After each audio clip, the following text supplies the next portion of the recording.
Hi students, how are you? I think you all are safe at your homes. So today we will continue the chapter 1 of civics of 10th class, the Union Parliament, with second part, the Rajya Sabha.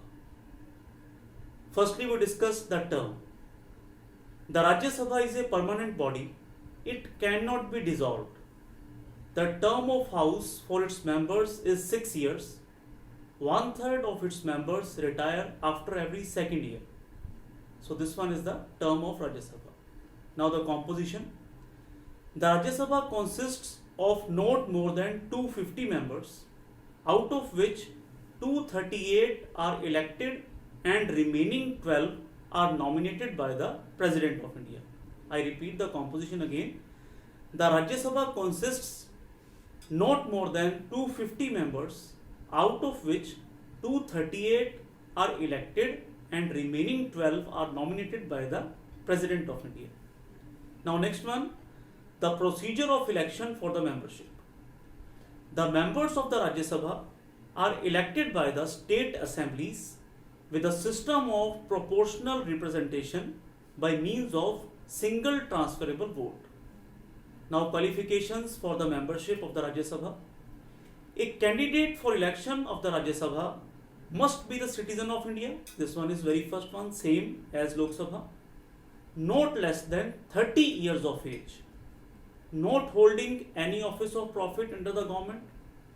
Ordinary, a resident of the state from which he is contesting. This fourth qualification is very important. I repeat, ordinarily a resident of the state from which he is contesting.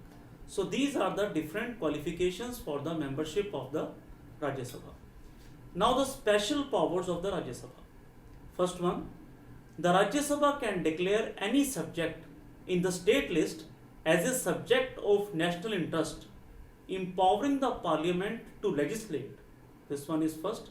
Now second, it has the power to set up a new All India service. And the third one is, it is a permanent house. It cannot be dissolved. Rajya Sabha cannot be dissolved because Rajya Sabha is a permanent house. So these are the three main special powers of the Rajya Sabha.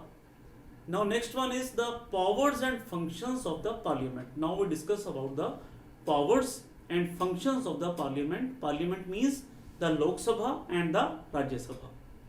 Very first, it enacts laws for the good governance of the country. It can pass a vote of no confidence and thus dismiss the government in power. It controls the finances of the union.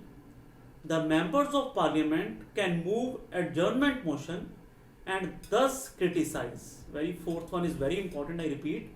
The members of parliament can move adjournment motion and thus criticize.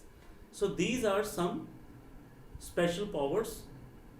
Now relationship or difference between the Lok Sabha and Rajya Sabha. There are 2-3 points related to the difference between the Lok Sabha and the Rajya Sabha. Firstly we discuss, the Lok Sabha has the more powers than the Rajya Sabha on its numerical strength. I repeat, the Lok Sabha has more powers than the Rajya Sabha on its numerical strength, because the strength of the Lok Sabha is 552 and the strength of the Rajya Sabha is 250. That's why. Now second one, ordinary bills can originate in either house of the parliament, whereas money bill can be introduced only in the Lok Sabha. Money bills can be introduced only in the Lok Sabha. The Rajya Sabha cannot reject or amend the money bill. So students, these are the some points related to the Rajya Sabha. So today we have discussed the Rajya Sabha, especially its terms, composition, election, qualifications for membership, special powers, functions of the parliament, and difference between the Lok Sabha and the Rajya Sabha. That's all from me. Have a nice and gorgeous day. Thank you.